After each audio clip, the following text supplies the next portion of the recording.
Can I be real? And the reason why we aren't able to grow as a body is because we truly don't know what we were created to do. We were created to worship. So, okay, Pastor, what does worship truly mean? Come on. Worship means being stripped, becoming naked. Don't want you to take any clothes off. Right. Keep on. But we are talking about in the spirit. Yes, sir. In the Greek, the word worship derives from the word proskuneo, which means to lay out, to kneel, to lay before. But the word proskuneo in the Latin means to give godly reverence. So when I truly go into worship, I am giving godly reverence. Not by an outward expression, but by everything that happens on the inside. You've got to understand the way the temple was created. The outer courts was where everybody praised. Yes, sir. But in the outer courts, you can bring in your bags, you can bring in your groceries, you can bring in your issues. But when you step into the inner courts, the holies of holies, you were face to face with the true essence of God.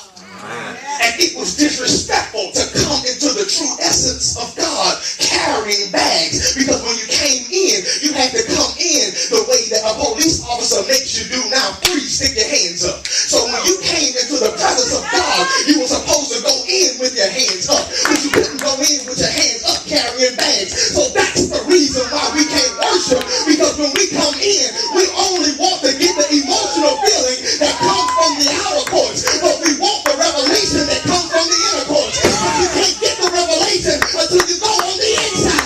I need somebody to look somebody in the eye and say, baby, I'm going in today.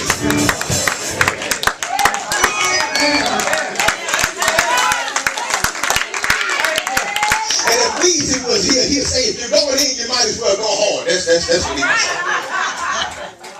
You might as well. But what happens when I truly go in, Pastor? How can I go in? Well, let me explain this to you. When I truly go in, I go in past this service. Come on. So the only time I'm trying to get into his face is on a Sunday. I'll never get into his face, because can I be honest with you?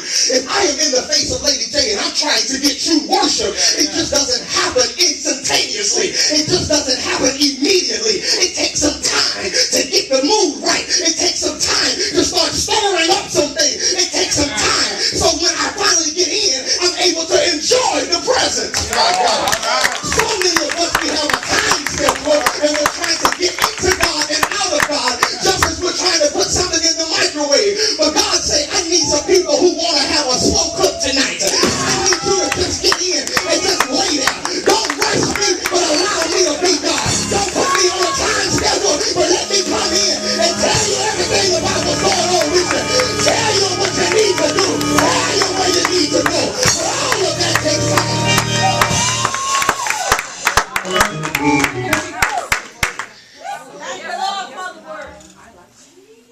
All of that takes time. Yes, it does. Let me explain this to you. Somebody said worship. The purest form of worship is when I am able to look at myself and I'm not even able to recognize who I am. That's the purest form. The purest form of worship is that I go in so deep that I have truly forgotten why I came in the first place.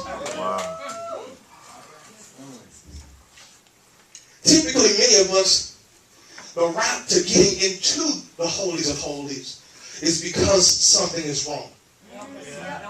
Y'all, just be real with yourself. Many of y'all don't go into God until you need something. The route to get in is typically because something is wrong. But if I really go in and get in deep, I forget what I came in with. Then the deeper I get, I forget what I came in for. Then the deeper I get, I forget who I am. I think I lost y'all on that. Because when I forget who I am, I forget about the things that hurt my feelings. I forget about the things that upset me. I forget about the things that tick me off. I forget about the things that have happened to me this week. I forget about myself. And now it's just me and God. All right. And I know so many of us holier than thou people look at the content of the scripture but really don't know what he was talking about, saying that he would not dwell in an unclean temple. And some of us are so fickle-minded, we believe that he's talking about sin. I can't dwell in a temple where it's lying. I can't dwell in a temple where it's hatred, which is true, but he cannot dwell in a temple where you have doubt. He cannot dwell in a temple where you are afraid. He cannot dwell in a temple where you're worried about what somebody did or what somebody. He cannot dwell in that temple. He dwells in a clean temple where God, here I